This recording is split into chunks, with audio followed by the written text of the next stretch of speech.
Work seminar.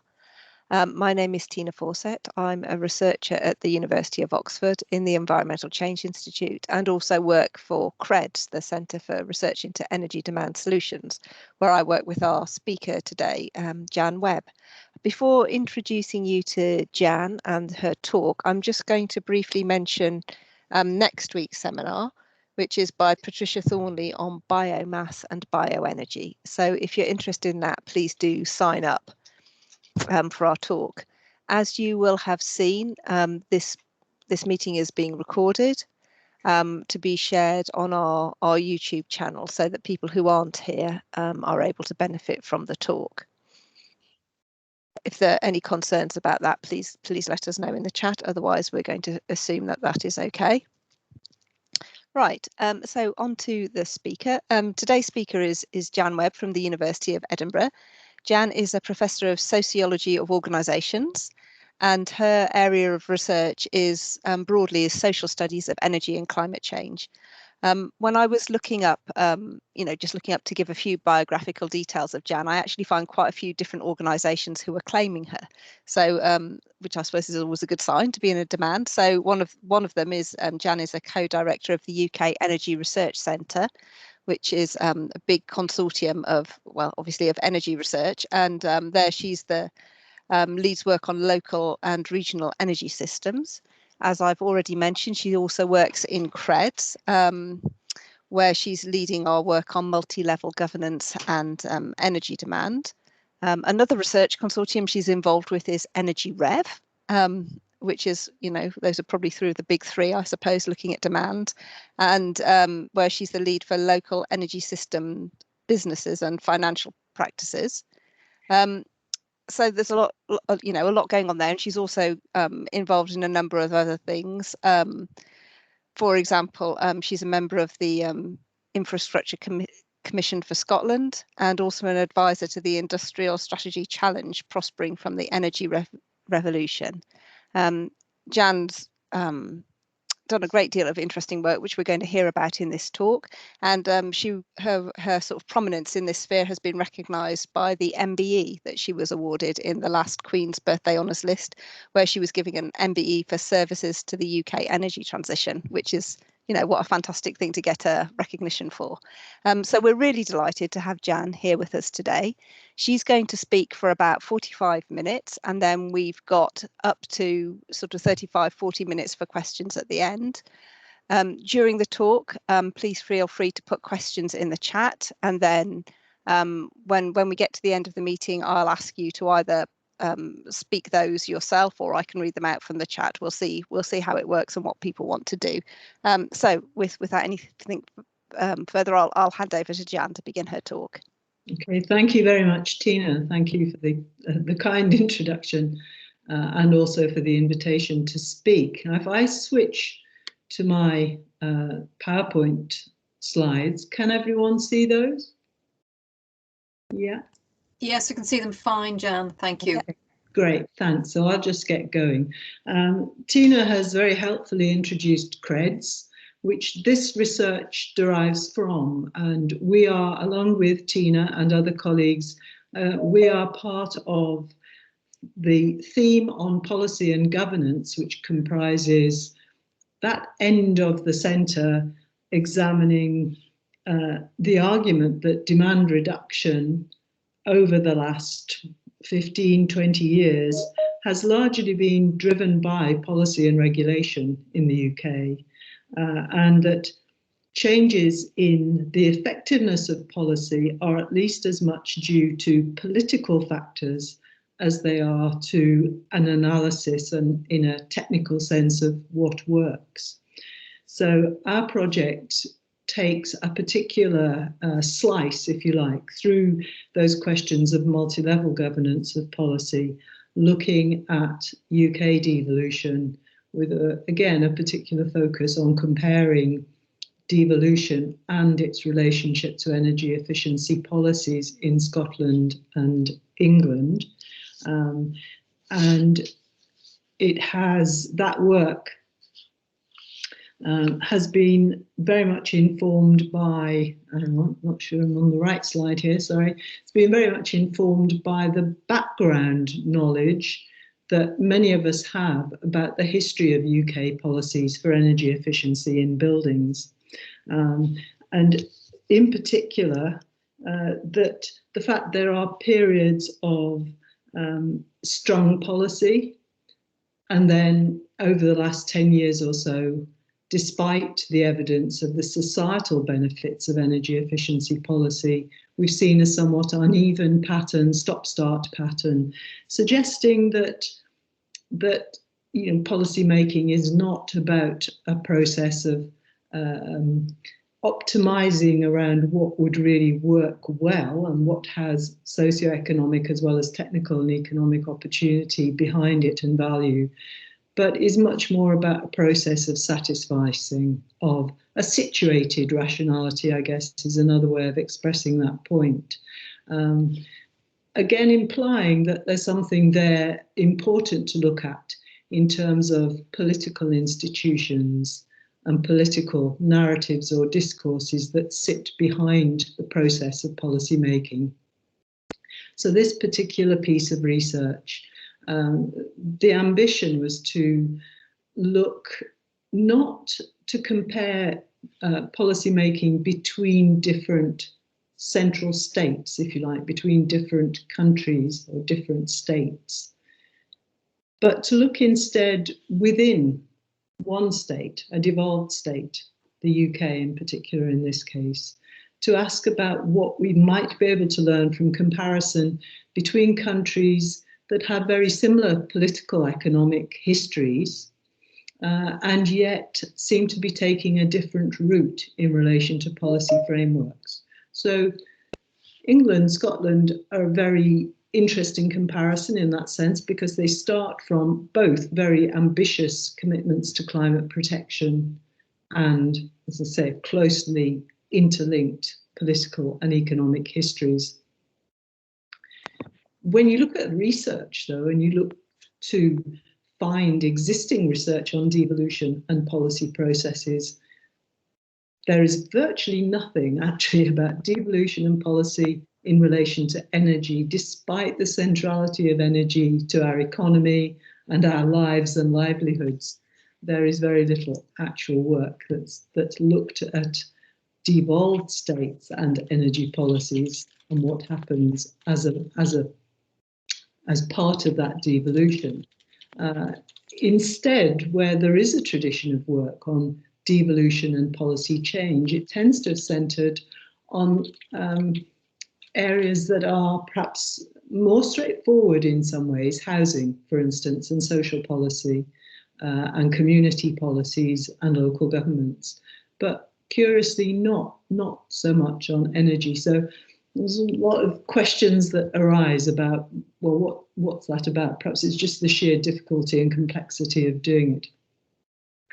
So we set out in particular to compare policies that were broadly about the same agenda, broadly around the energy efficiency agenda. And it's slightly uneven comparison, partly because I've been much closer to the policy process in Scotland than in UK and England, but also, and importantly, because there isn't a systematic energy efficiency policy framework in England from the UK government at present.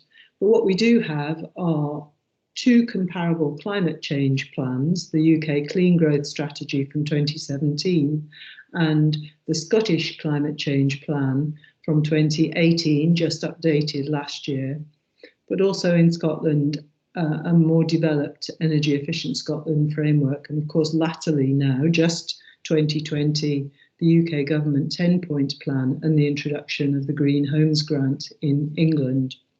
So how did we do this research? How did we set about this comparison? Well, the research draws on multiple qualitative methods. There's not a lot of numbers, in other words, in this research. It's researching policy through published documents, in particular those ones that are on the screen, so and a lot of that is centred around the respective climate change plan and clean growth strategy, UK Clean Growth Strategy, Scottish Climate Change Plan, but also the Energy Efficient Scotland route map, which took shape in 2018. And I have begun to look at the updated climate change plan in Scotland and the 10-point plan and the Green Homes Grant, which are, well, the Green Homes Grant applies to England, the 10-point plan slightly more wide-ranging, but questionable areas of, again, of what covers the whole UK and what covers just England. Participation in my case in a range of advisory bodies, some of which Tina mentioned, so notably in both BEIS and Scottish Government with respect to heat and energy efficiency policy over the last 10 years. I was also an academic member of the Fuel Poverty Review Panel in Scotland, which has played a part in the Energy Efficient Scotland programme development and, as Tina mentioned, the Infrastructure Commission. But I've also done a range of in-depth semi-structured interviews with both UK and Scottish Government officials, again over a period of about 6 to 7 years now. And alongside those interviews, so they have all concentrated on heat and energy efficiency policies as that relates to buildings, but also in-depth interviews with experts, senior figures in bodies like BRE, Energy Saving Trust, Carbon Trust, National Energy Action and Energy Action Scotland on the NGO side, trade associations, NGOs like WWF, and social enterprises such as Changeworks, where they are working alongside local governments in piloting energy efficiency schemes. And I thought it was worth, as well as mentioning the background to the research and how it was done, talking about devolution, just to be clear at the beginning what devolution looks like in the UK at present. So it's about transferring power from the UK Parliament to the nations and regions of the UK, and should emphasise that this is not like federalism. So those powers that are devolved can be revoked. In principle, they can all be taken back. And of course, there's been quite a lot of political tussle recently around Brexit and the Brexit arrangements and questions from the devolved national government, certainly, about whether there is a power grab by Westminster trying to pull back some of those previously devolved powers. It is also in that context important just to say this is a process, not an event. Since those 1998 acts of devolution, all of those acts have been amended, particularly, for instance, in Scotland in 2012 and 2016, new Scotland Acts have devolved further powers, including powers that are relevant to energy efficiency, such as over income taxes and some welfare benefits like the cold weather, the winter fuel payment, cold weather payments, as well as extending borrowing, capital borrowing powers in particular. It's also worth noting that the powers are asymmetric. The UK devolution process is slightly curious in that different governments in Scotland, Wales and Northern Ireland, or the Northern Ireland Assembly, have different powers. Northern Ireland has considerable devolved powers over energy. So really, when we talk about powers over energy being held as sovereign in the and reserved, to the Westminster government, Northern Ireland is something of an exception, has much more devolved powers. Of course, England it's slightly curious. I was trip over talking about, am I talking about UK or England? Because England itself does not have a devolved parliament, though there are certain powers devolved to English regions, not equivalent to the powers devolved to Scotland, Wales and Northern Ireland, however. So they are executive, not legislative powers in general. There are, it's perhaps just worth saying that in relation to energy and energy efficiency policy, The powers relating to energy, perhaps this is why they've not been studied that extensively in relation to devolved government. Powers are particularly complex. So people like Paul Kearney and colleagues, for instance, would say that there are very grey areas in the pattern of reserved and devolved powers that frame policy making for energy efficiency in particular. So in a nutshell, my summary would always be that the main powers over energy supply, that is regulation, licensing and taxation, are reserved to the UK Parliament for England, Scotland and Wales, but not, as I said, Northern Ireland. And competition and market powers are also reserved to the Westminster Parliament, which makes it somewhat difficult if you want to go on a divergent route for energy efficiency in buildings, for instance, because standards for consumer protection then become a reserved matter, as Scottish Government has studied and experimented with around the relative powers to set different kinds and scales of consumer protection. So some of those UK policy instruments may, of course, be executively devolved. And the key area where we've seen that in the past was in relation to ROCs, renewable energy certificates, renewable energy obligations, where Scottish Government made a particular economic strategy out of boosting ROCs for wind power investment in Scotland in particular, and was very successful, relatively speaking, in drawing investment into Scotland for renewable energy. Competencies that are fully devolved, though, that relate to energy efficiency powers are considerable. And there you can begin to see just how complex an area energy efficiency policy making is, because if you think about the devolved powers ranging across economic development, land use and development planning, consents, environment and climate change law, building standards, property laws, stamp duty, land taxes, local government, housing, promotion of energy efficiency devolved, but not taxes, amelioration of fuel poverty, winter fuel payments, cold weather payments, those are all fully devolved to Scotland, which allows for potentially considerable, what I would call, using a science and technology studies term, considerable interpretative flexibility, potentially, where there is a political will and a political interest in creating a degree of policy divergence. So how do you theorize about this? I must admit, when I was looking through these slides and I looked at this one and thought, that was my slide and I've certainly made it complicated. So the theory bit, if you like, how do you theorize about these kinds of processes? What Dan van der Horst and I, working together on this, have sought to do is to use institutional theories. Now, institutional theories are becoming of interest in policy analysis, latterly energy policy analysis particularly, because of that recognition of the political processes that sit behind policy making. And institutional theories apply to political institutions. What's an institution? In this case, very simply, the idea of the institution is that it's a rule. And of course, you can have both informal and formal institutions or rules that govern policy making, that govern powers, devolved and reserved powers that I've already been talking about, and yet which also are subject to, of course, a degree of political contest and debate, and over time, politically informed change in direction. Now, there are all sorts of varieties of institutional theories which are out there and which are being used to analyse energy policies.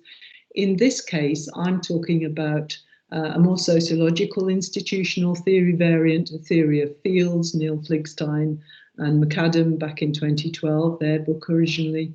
And what they talk about is the concept of a strategic action field. And that's meant to be, I'll use the terms, mesoscale theories of how social order is governed and brought about. So all those rules and regulations, formal, informal norms that sit behind the way that policy and politics are done in any particular country, any particular social order. Trying to get at that, so sociology in particular has been interested in the way that institutions operate as processes, not as objects with a fixed and enduring and permanent quality or determinate quality, but as something that shifts over time. How does it shift? So the idea of this mesoscale theory of social ordering is to look at what happens in an area of where there are complex, different interests at play amongst organised parties who have something at stake, something to win, if you like, and something to lose, something to gain, something to lose by interacting with each other in a struggle for a share of the available resources. They can be both cultural and symbolic resources as well as material resources. And so there's this concept, if you like, of a game, an arena where that game takes place, where there are interests engaging with each other, trying to shape the political narrative, trying to set the legitimacy of different policies and policy goals and the instruments that are legitimate for pursuing those policies. Of course, in that policy field, in that strategic action field, there are some interesting and quite elusive, of course, difficult to nail down, but important processes of trust and distrust, coalition building and breakup, incumbents and challengers, periods of partial stabilisation around certain policy values and outcomes, which always produce some unintended as well as intended consequences, and which feed back into that hierarchy of formal and informal institutions. And I'm talking about those institutions as operating in a hierarchy because it is evident when you think about those action fields or policy fields, whatever you want to call them, that there are different, not all institutions are equal and not all policy areas are equal. In particular, I think it's very clear that the dominant institutions in policy in Britain are those of economic growth. And energy efficiency policy is very interesting as an area for research in that respect, because it occupies a somewhat uncertain or ambiguous status in relation to those institutions of economic growth. In principle, we know that researchers and others, lobbyists, action groups, would argue that there are good sources of growth, of economic opportunity around investing in energy efficiency. But by and large, it is debate about the supply side which dominates the debate about economic opportunity and growth. And it has been historically more difficult to position energy efficiency in terms of that growth narrative and those dominant institutions around growth. The argument here that I'm making, though, is that we've seen devolution opening up that opportunity to create new policy settlements, to take up and develop new action fields around those policies, if you like. Particularly because of the significant institutional change that has been taking place and continues to take place.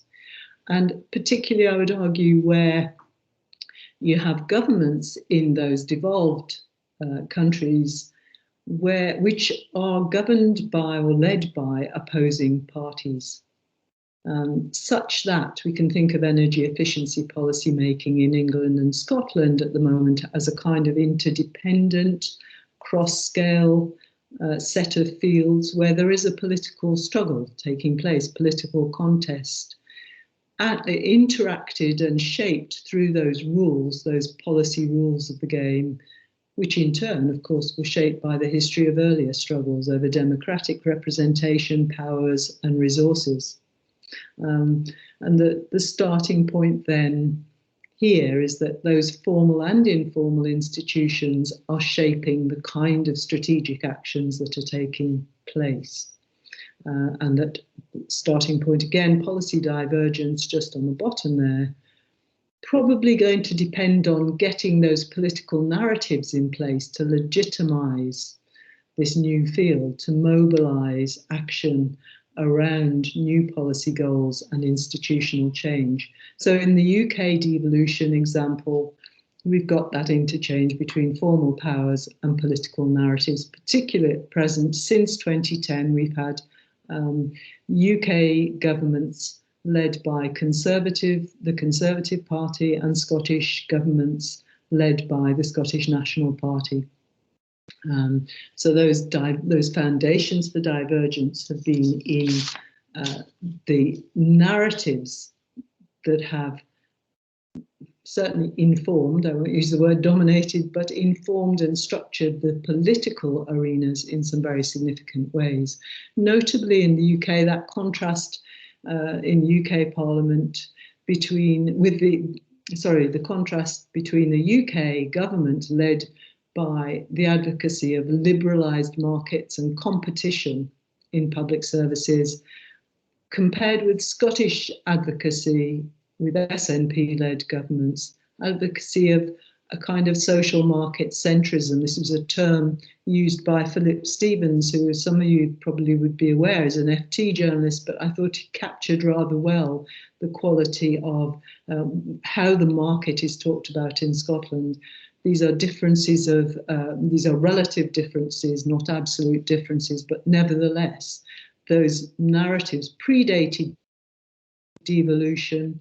There's been a greater orientation to social inclusion and welfare in Scotland, the defence of welfare and universal benefits, as opposed to the commitment to using markets and the advocacy of markets as a way to, and competition in public services as a way to control the costs of welfare and to produce equally effective outcomes. So those provide the reference points for those coalitions of interest. And historically, as I say, since devolution, Scottish divergence in policy has been more pronounced in those core areas of political identity, housing, health and education policies, where there have been long-standing Scottish institutions in place.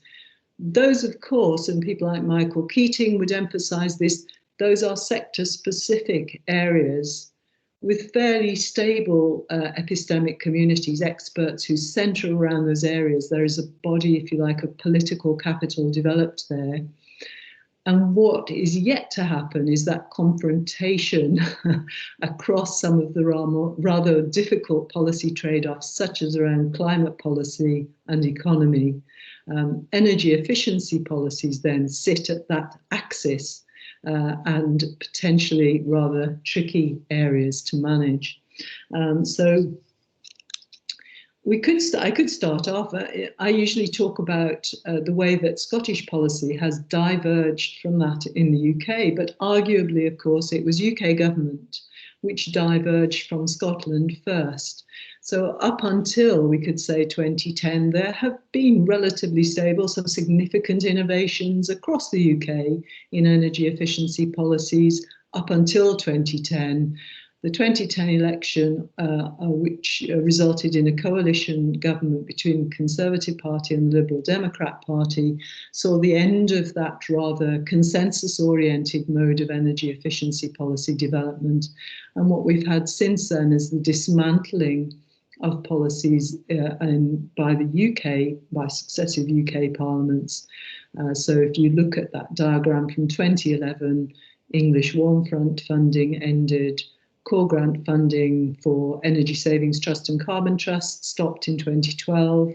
2013, we saw the residential sector Green Deal introduced, which was intended to provide an alternative to publicly funded energy efficiency subsidies. But obviously, and as Nick and other colleagues have studied, did not work, was considered a very ineffective use of public money, was effectively closed in 2016. We've also seen an end to the other subsidies that were available in the public sphere in England, and also halving of the remaining energy supplier obligation, halving of that budget for the 2018 to 2022 period, now extended somewhat further. And it's only last year, so in 2020, that we've seen a step forward in England with the introduction of the Green Homes Grant. Of course, the political narrative has been there about keeping energy costs down, cutting green levies on bills and so on. So a more short-termist focus, which was resisted in Scotland and has been resisted throughout that period. In Scotland, those commitments, the policy commitments, were maintained throughout the last decade, not noticeably increased, but maintained, whilst a kind of degree of certainly strategic action has fermented around the creation of a new policy field around energy efficiency. And I'll try and talk about that and remind myself to move on. So there is a moment, I think it's worth just mentioning, that 9th of June 2015 moment, that Scottish policy divergence was clearly marked by a statement in the Scottish Parliament by the then SNP Minister for Environment, Climate Change and Land Reform, just a small bag there, who said that improving the energy efficiency of Scotland's buildings would be designated a national infrastructure priority. So quite an interesting step, really. Which forefronted the development of a longer period of political strategy development sitting behind that policy announcement in government. And still some debate, I think, about what does it mean to make energy efficiency of buildings an infrastructure priority? How do you do that? What do you make of that? The strategy behind it has been very much about aligning energy efficiency with cross-party support that exists in the Scottish Parliament, and working to maintain that cross-party support around welfare policies, well-established history there, economic regeneration, again, good cross-party support, and climate protection, again, very ambitious climate policies. And then putting energy efficiencies firmly into the sphere of economic development and the economic strategy in Scotland, which is a devolved area of competence. And again, arguably, politically harnessing the capital, the political capital, the soft capital that had been built up around renewables investment in Scotland, where what we've seen is a cross-party, cross-sector coalition that drew considerable investment around renewable energy into Scotland. More straightforward, arguably, than creating momentum for energy efficiency policy, because renewable energy investment aligns much more straightforwardly with an economic growth narrative. Nevertheless, that has been the direction of travel, including adopting in Scotland a widely based approach to coalition building through establishing what were called at the time thought leader seminars and events. I was, I think, the one or maybe two academics involved in that thought leader development. Very deliberate meetings where the initial meeting predated the announcement of 2015 treat buildings as an infrastructure priority. Broadly based cross-sector grouping, both campaigning bodies, academics, as I say, and industry leads, and the utilities and the key agencies such as Scottish Enterprise and so on, being brought together to debate the legitimacy of making energy efficiency a national infrastructure priority, and the sorts of economic as well as welfare and climate benefits that could derive from that. You could argue that also creating a Directorate of Energy and Climate Change is a deliberate political strategy to shape the field, to create a scope for policy improvisation and innovation, given that energy is a reserved area, not a devolved area. There's also been systematic piloting of energy efficiency schemes with local governments over the successive period of 4 to 5 years now. And the statement of a whole energy system strategy in 2017, which interestingly, I think, puts demand-side policy and local innovation firmly in the centre, perhaps arguably because that very political positioning of energy supply as a reserved matter to the UK Parliament means that the scope for action in the other devolved parliaments is more around demand side. So perhaps, curiously, it's a route to balancing up supply and demand side.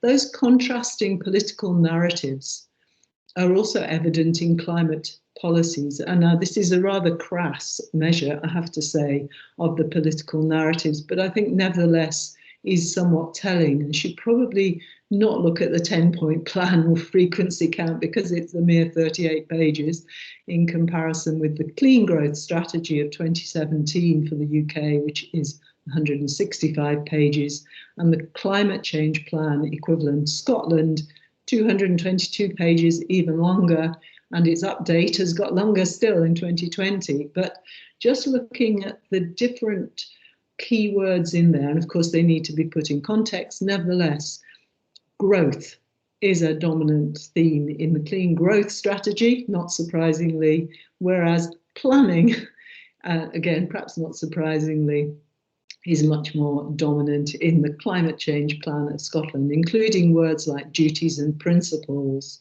and breakdown to the scale of sectoral budgets and sectoral measures that need to go in. So a much more planned and measured approach, but also similar terminology, similar interest in competition, competitiveness, and the climate change plan update has gone large, as you might say, on markets and marketing, as well as on, however, social inclusion and inclusivity, which doesn't feature at all, interestingly, in the clean growth strategy. Neither does fairness, whereas the climate change plans use that language of fairness, as well as partnership, collaboration, and community. So distinct narratives there, of course, need to analyse it properly, but rough and ready measures.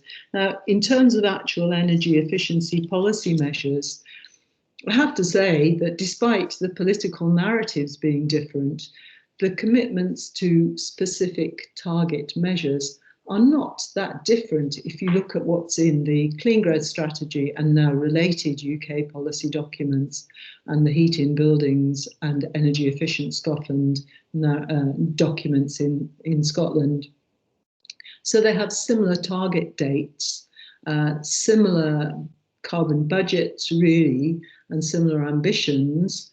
Arguably, however, there is a much more developed strategy behind those and set of policies and policy instruments behind the Scottish planned commitments than is evident in relation to the clean growth strategy. And of course, we have yet to see what will happen with the 10-point plan and now the Energy White Paper in the UK. So there has been more work then to institutionalise that policy field, to develop the new institutional framework and powers around an energy efficiency as a national infrastructure priority type of political commitment in Scotland. And those institutions are embodied very firmly in the Energy Efficient Scotland 2018 programme, which includes a proposal to introduce a new local authority mandate to develop comprehensive heat and energy efficiency strategies on an area-wide basis. So in Energy Efficient Scotland 2018, there's a kind of route map which includes the introduction of regulation, for instance, not just for private sector landlords, but for private homeowners as well in the mid-2020s. Timelines for completion of that upgrading of all buildings, as well as advice, grant and loan support schemes to every property owner, in the domestic and the SME sectors, at least.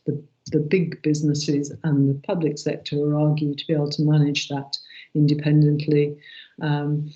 Interestingly, a commitment to access to either an area-based or a national programme for eventually integrated retrofit and decarbonised heat supply, procurement frameworks for the public estate, but importantly, this proposal for a new statutory local responsibility on local governments to do comprehensive heat and energy efficiency planning, using, again, embedding the social market political narrative in there through socioeconomic rather than financial assessments of value around climate, welfare and economic regeneration, not simply on upfront financial cost and short-term cost, but longer-term payback and societal value, the societal case, if you like, for investing in energy efficiency, with local authorities and social enterprise partners operating as the intermediaries between local property owners and the supply chain. And then a specialist body to integrate all of that across the different government departments who are obviously impacted and affected by this. Now, this would not be at all right if there wasn't some political contest going on there. And very interestingly, in the Scottish heat in buildings, I think it's called, strategy that came out last week, end of last week, literally Friday, I think, there is clearly still a struggle taking place around this proposal for local heat and energy efficiency strategies, and whether or not local government should be facing a statutory requirement to do this, and if so, what the price is going to be. What resources would they get in exchange? I think there's an interesting political struggle behind that, going back right to devolution and the request and expectation of further devolution of powers, with dissent amongst local authorities about the direction of travel there. So some interesting political tensions, of course, and a huge amount of work to do to make any of that effective. So I've tried to use this strategic action field concept, forefronting the political dynamics of energy efficiency policy divergence and the political motives for doing that. It's taking place in a political, relational context, if you like, in that political dynamic. We've seen institutions disrupted through devolution, creating that opportunity around those intersecting and complex fields of energy and economic policies, in particular, different political economic narratives north and south of the border, more oriented to social inclusion north of the border, more oriented to competition, markets, outsourcing south of the border. As I say, these are relative, not absolute. Considerable overlap rather than differentiation there as well. And then that Scottish cultivation of a distinctive policy action field, deliberately setting out to do that coalition building, developing that longer term legitimacy for universal retrofit of building stock. Of course, arguments about how effective or otherwise that has been and can be. And I think fair to say that in Scotland, the innovations that are being studied and tried and piloted through local authority schemes over the last 4 or 5 years have taken on both the epistemological and the political dimensions, perhaps made less of the former than the latter. Just that attempt to redefine the problem of energy efficiency of the building stock for a start, thinking differently, if you like, thinking somewhat in a more challenging context of what you do about this rather messy building stock that I have a picture of there. That was one estate, social housing estate, which was extensively retrofitted in 2012, which we studied. Not an easy thing to take on, not a pretty thing, and certainly as one SEPA official, the Scottish Environmental Protection Agency official, said in an interview some years back, not a thing to pop the champagne corks. So interesting challenge to rethink it, to make it in some sense a political priority. How do you then finance that? How do you bring it to the fore? Making that new problematization material by doing those quite significant pilots over the last 4 years. Every local authority has now piloted local heat and energy efficiency strategy planning and costing and prioritising. And then mobilising around those institutional innovations. So, of course, I should also say that those same diffuse and somewhat cross-cutting energy efficiency policy areas and institutions enable governments to delay, to avert questions about societal value, and to do relatively little, or just to allow policies to drift potentially. So in conclusion, we are seeing some diverging policy and material commitments between these UK jurisdictions. In principle, a lot of the debate around devolution in the political institution sphere commenced with this argument that there was potential for progressive policy learning from devolution. But what I think we've seen is rather defensive rather than progressive policy learning, defending difference, trying to make mileage out of that political difference. And clearly that's situated in very much in those political dynamics of governing, and where you have unequal power relationships, as you do inevitably in devolved governments, then it seems unlikely that a central government will be willing to take policy lessons from a devolved government, unless, of course, they are in political agreement, largely share the same objectives. Even then, I imagine there will be tensions, even if there were same governments in power, same political parties in power in Scotland and UK governments. Interestingly, I think there's some evidence that Scottish government have you know, sort of rude of me probably to say they're inching towards praxis, but that's sometimes what it feels like. It takes a long time engaging for people who think that we really do need to move on and treat this with a degree of urgency. Nevertheless, applying, realising, practising ideas about participation and a form of participative democracy. There are big questions on all sides, and perhaps just worth ending on that note about the material impacts of policy on energy use. And that the proof of the pudding, as they say, is in the eating. We still really have to see the material impacts of all of this. So thank you very much for listening, and I'll switch back to main screen, I hope. That was brilliant, perfect timing. Thanks very much, Jan. That was a really interesting talk, and where you finished is actually where a couple of the questions wanted to start talking to you about that. So Phil, do you want to ask your question out loud? Yes, thank you, Jan. That was absolutely fantastic, and something I knew far too little about, so really appreciated. Your slide about the withdrawal from policies is probably one of the most depressing things I've ever seen. I've made myself a list of pluses and minuses next to it, and the trend is dire. But my question was, as Tina said, about the materiality, if you like. So looking at the weather at the moment, I can see why Scotland is well advised to focus on efficiency. I mean, the temperatures you have at the moment are quite something. And I wondered if we could treat this divergence of policies almost as a controlled experiment, and can we see any divergence already where demand is reduced in a way that you could compare with England, or is that not as straightforward as I imagine it to be? I think it's quite hard to do. So, for instance, one of the projects which is still ongoing is a research evaluation, both a social and a technical research evaluation of the energy efficient Scotland pilots in Scottish local government areas. And Energy Saving Trust Scotland have the contract to do the technical evaluation of actual energy use and changes in energy use in the buildings that have been upgraded as part of those pilots.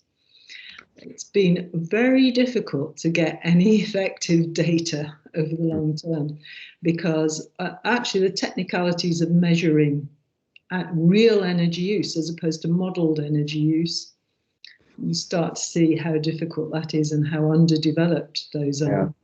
And also there is a varied pattern of change. So for some people, and these are in housing more so than in business, though some businesses are involved in those pilots as well. The actual pattern of change is very uneven. Some people have reduced their energy use as a result of the upgrades in their housing, and others haven't. And arguably, again, it shows the importance not just of going in and putting in technical measures and then leaving, but actually engaging with people systematically about how to use their heating systems afterwards. So there's been a lot of hugely positive feedback, I have to say, about the upgrades that have been made in housing, partly because of greater degrees of comfort, but also partly because people appreciate the aesthetics of it afterwards. They've really and have said they didn't really expect this because they didn't welcome the idea of the disruption caused.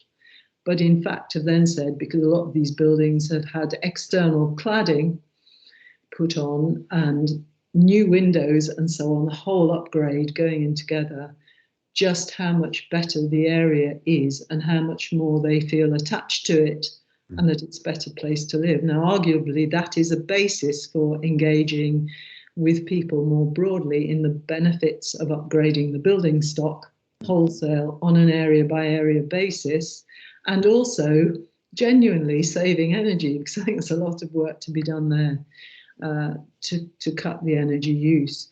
And I'm not, what I know less about, and perhaps you can tell me more about, or others in the audience can tell me more about, is that happening in England? Where is the evidence of energy saving? I know we can model it, but models are not actual energy use. And as you know, along with lots of others, including Climate Change Committee, we've argued for a shift to measuring use, not models.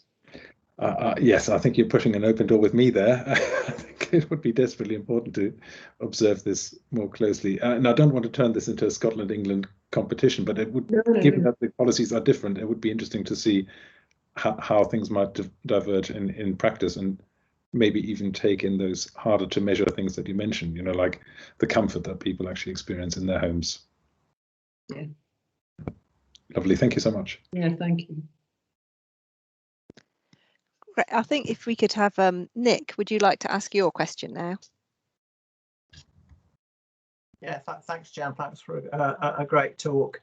I sort of apologise in advance for this question because, but you'll appreciate that anybody who's worked on energy efficiency in England for the last few years can be a bit cynical. So apologies if this sounds a bit cynical, but what's being put in place with the LHE's planning in Scotland does remind me a bit of the Home Energy Conservation Act 1995, was it? Which basically got local authorities to draw up lots of plans and then gave them no increased powers, no resources, and therefore we had lots of nice plans, but actually very little changed. So the genuine question is that a risk in Scotland with LHEs? Or, I mean, what is the political contestation between Scottish local authorities and Scottish government, and will Scottish local authorities actually get more resources to deliver these? Yeah, I think it's a major risk, yeah. So I think we've interviewed every local authority officer, so right across the board now, where there is an LHEs, there is an interesting standoff, I think, taking place around the political sphere over where this is going to go. Every officer, I think this is true, that we've interviewed, so every officer in local government where they have been involved in producing heat and energy efficiency plans, they're very positive about them. and very positive about the opportunities opened up, and they are appreciative of that plan, and they have all said, but it won't get up the political agenda in their local authority area unless it is mandated.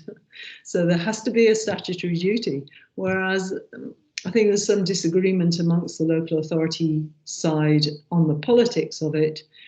Some local authorities would say, we don't want any more mandates, we need more powers, and we will decide what is prioritised. Understandably, not necessarily what a central government would want, where they have signed up to some very ambitious climate policies. So what Scottish Government have tried to do is to argue for coordinated sharing of responsibilities, and I'm sure that, well, I would support that as a route to take.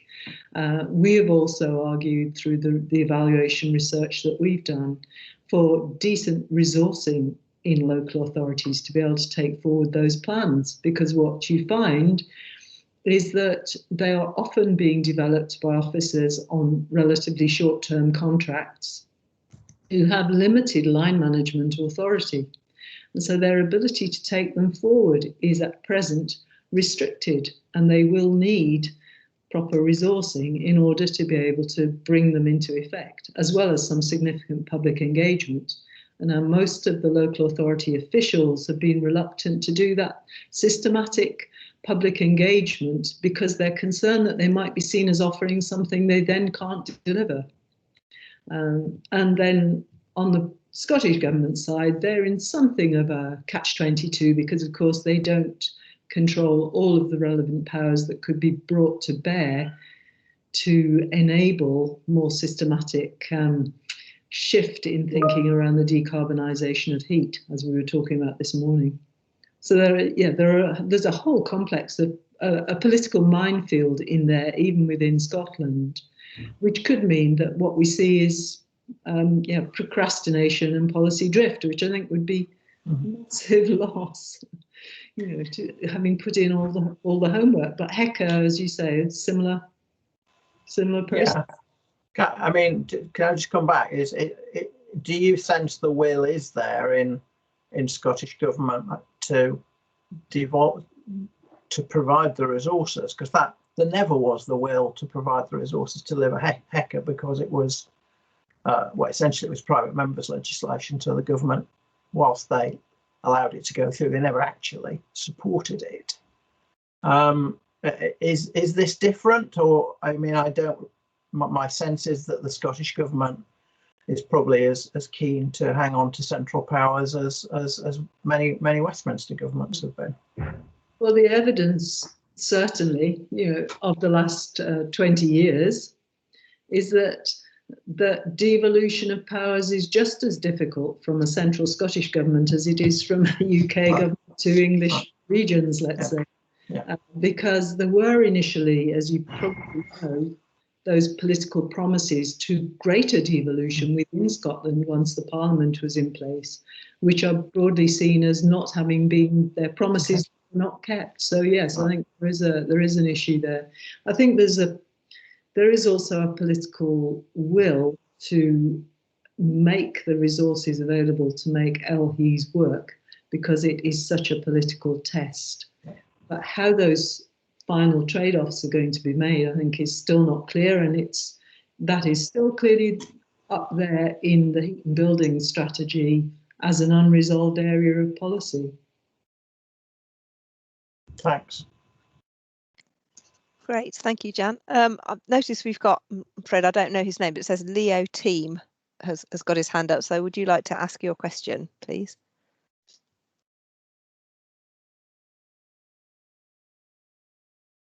And you are still muted.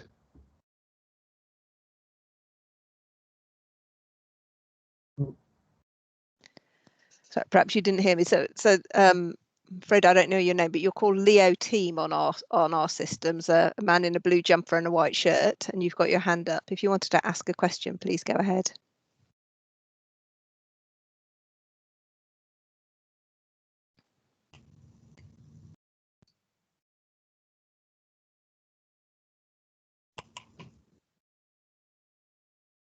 this is where it's difficult to tap somebody on the shoulder. Mm.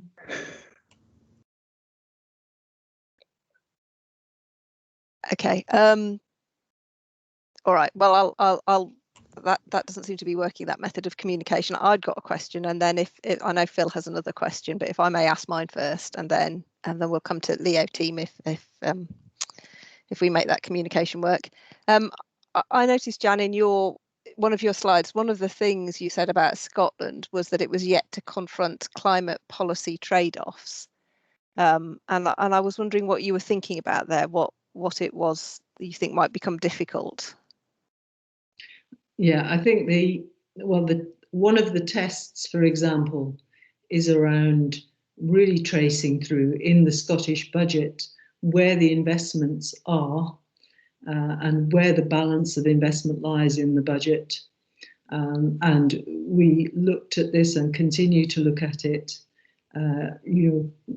There is still a huge commitment to roads. The Infrastructure Commission for Scotland recommended that the default position on investment in roads should be no new road building, but much greater attention to maintaining the existing road network and to greater sharing of space between different forms of transport on that existing road network. So that's an area where the trade-offs are quite tough, I think, still. The major investment in the last few years has been in a second Forth crossing, massive infrastructure investment. So the balance of budgetary spending, there is still that debate taking place around where is the budget going to be committed, and the argument that the budget principles need to follow the net zero commitments to the letter, not just in principle, but really in practice.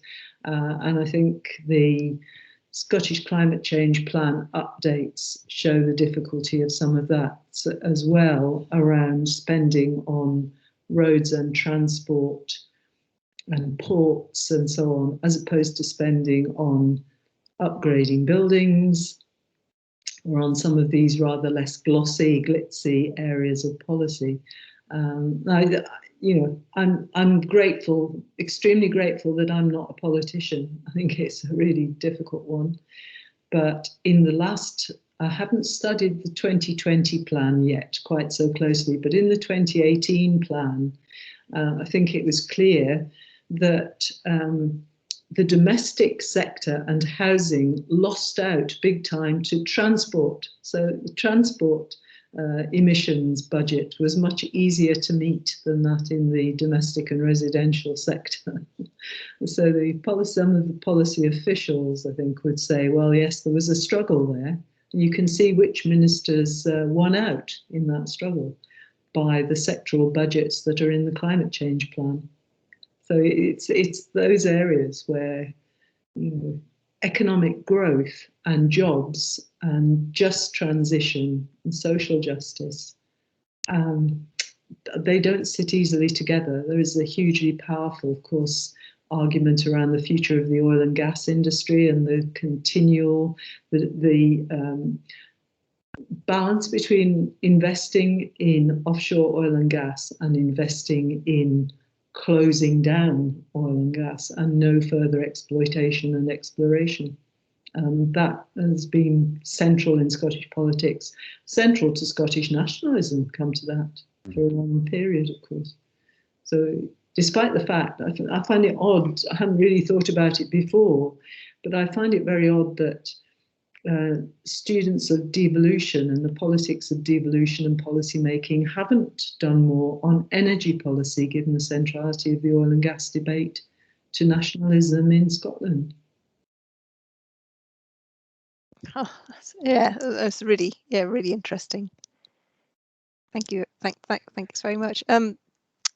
Phil, you had another question that you wanted to ask. If I may, because Jan, you triggered a thought with me. So you did make the point that the UK is still very much governing the wholesale markets, the generation. I mean, in a sense, you just pointed out how attractive some of those primary resources are for Scotland and nationalism. My concern is more along the lines of James Watt, who sort of described the rail system as a one machine, and taking it apart is very unwise. And in a sense, we're separating out parts of the machine, the supply side and the demand side, and deal with them separately. And maybe at the moment that's not so much of an issue because efficiency just is a good thing in its own right. But winding forward, I think these things will become more integrated, and we'll have some solutions that cross the supply and the demand side. I'm thinking of flexibility, of storage and demand response and things like that. So I wonder if at some point that becomes a bit of an issue to have different levels of devolution for different parts of the system. Yeah, well, it's a very active debate, as I'm sure you're aware at the moment. Again, with some tensions around decentralization as opposed to centralized systems. One of the central parts of that 2017 energy strategy in Scotland, which is the only energy strategy that has been produced in Scotland, one of the core areas, apart from focusing much more on the demand side, is around local energy systems. And clearly, again, you could say that this is part and parcel of a political strategy, because you can see why a Scottish government, certainly an SNP-led Scottish government, would want to put more focus on localised systems and regional systems, because it's a basis for political economic power and development. Yeah. But it's actually quite hard to see how those, well, very hard, I think, to see how those systems might develop. So yes, there is a lot of interest, of course, in integrated regional systems, integrating across heat, power, transport, storage, and using digital platforms as a way to create that visibility of where the energies are, where the energy flows are taking place, and what opportunities might be available.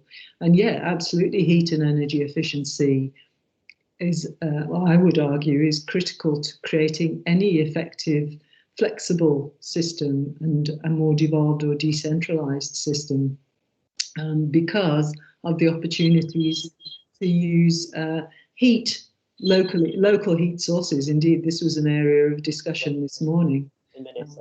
The local heat sources can be captured and stored. You could use surplus electricity generated on the distribution networks to charge thermal storage systems to run around a district heating network, if you had any of that, at a point where you could perhaps, where electricity prices are low, you charge the heat stores, and when electricity prices are high, you turn your combined heat and power engines or your electrolyzers to supply electricity back to the local network, and you recharge your district heating from the thermal store. And those kinds of flexible response and system service and system balancing areas are right in there around heat and energy efficiency.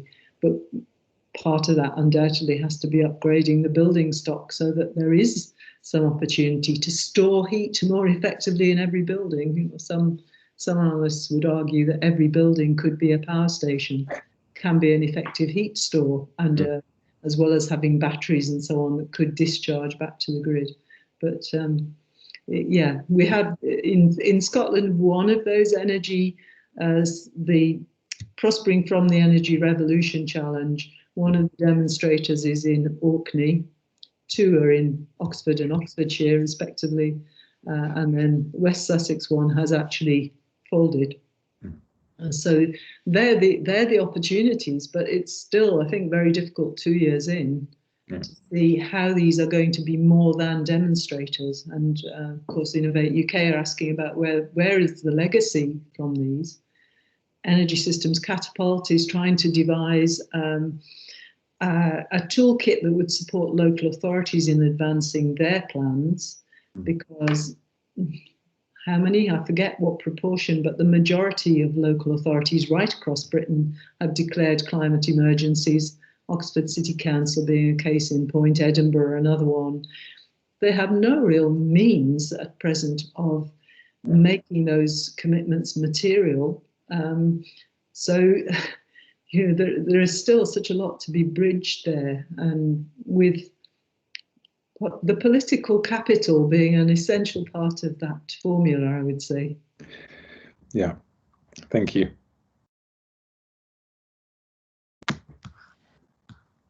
If anybody, I've got one more question I'd like to ask, but if anybody else has got a question, I'll just be quiet for a minute. If you want to switch your microphone on, and you can ask Jan directly.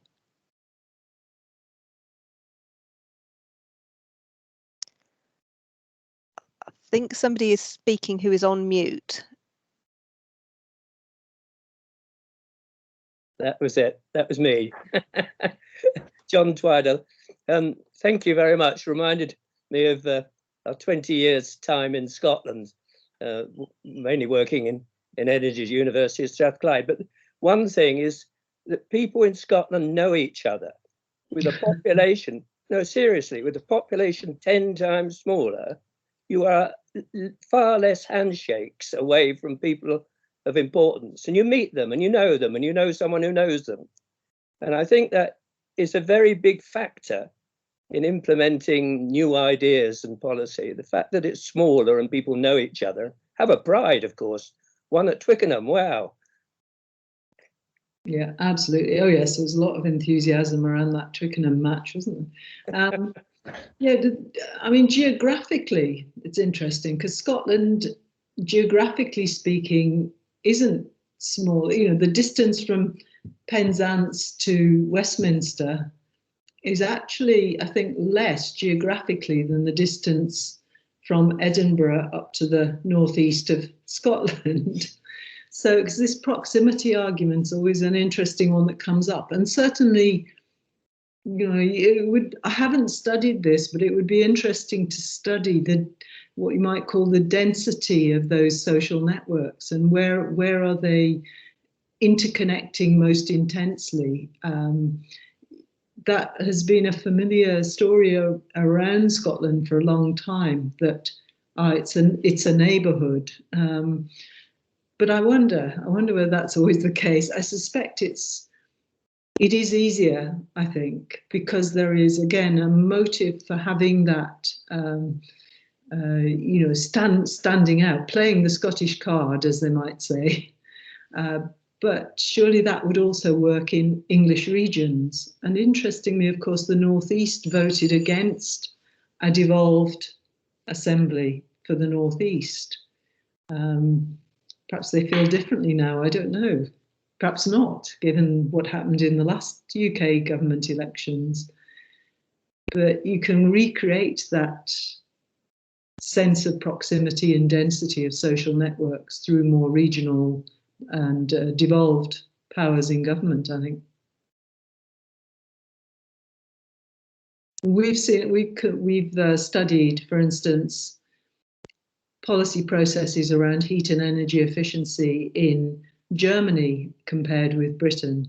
And Germany, of course, has a federal government. Well, that's very interesting comparatively, because federal governments are much more on a level playing field with each other than is the case with devolved governments. And so there are checks and balances built in.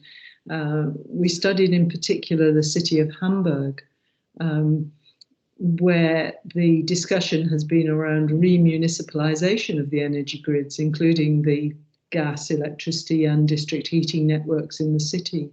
And they talk far more about citizens and citizenship than you hear either in Scotland or in the UK, where we tend to talk more about the consumer. And it's kind of interesting which of these identities comes to the fore in what contexts. But certainly in Hamburg, there was that concerted campaign to repurchase the grids. For good or ill, you know, then the Senate, the Hamburg Senate, the state government of Hamburg had to go through with that. On the argument that buying back those grids was a route to enable faster action on the decarbonisation of heat. Interestingly, there's a test. Will it work?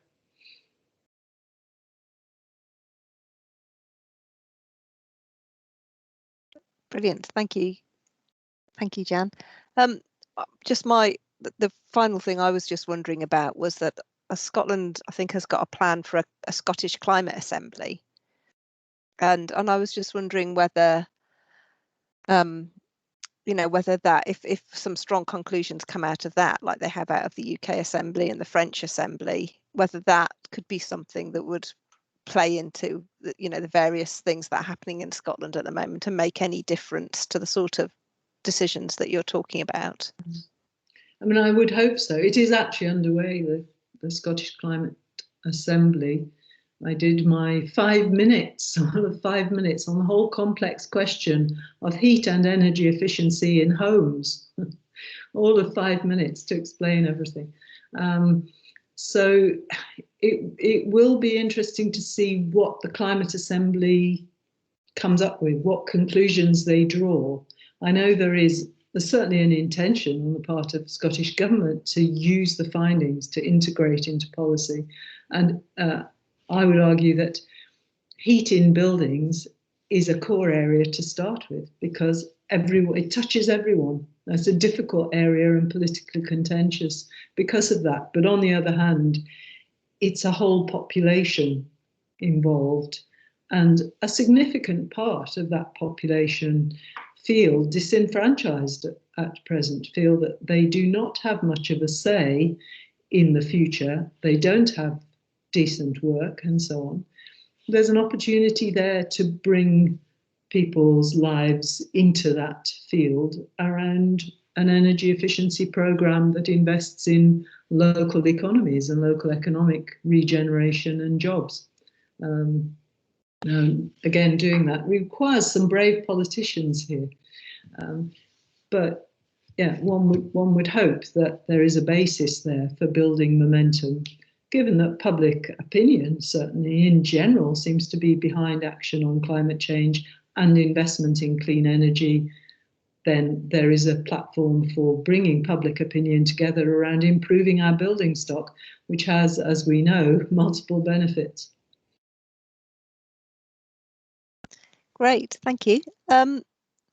I don't see any further questions in the chat, so I think in that case, I'd just like to thank Jan very much. It's been a really, really interesting talk, and lots of interesting questions. I'm sure give us all a lot of food for thought. So thank you to Jan. Thank you to everybody who's attended. But if you've got colleagues who weren't able to be here, the recording will be available. So please let people know that they can access this talk if they weren't able to make it in person.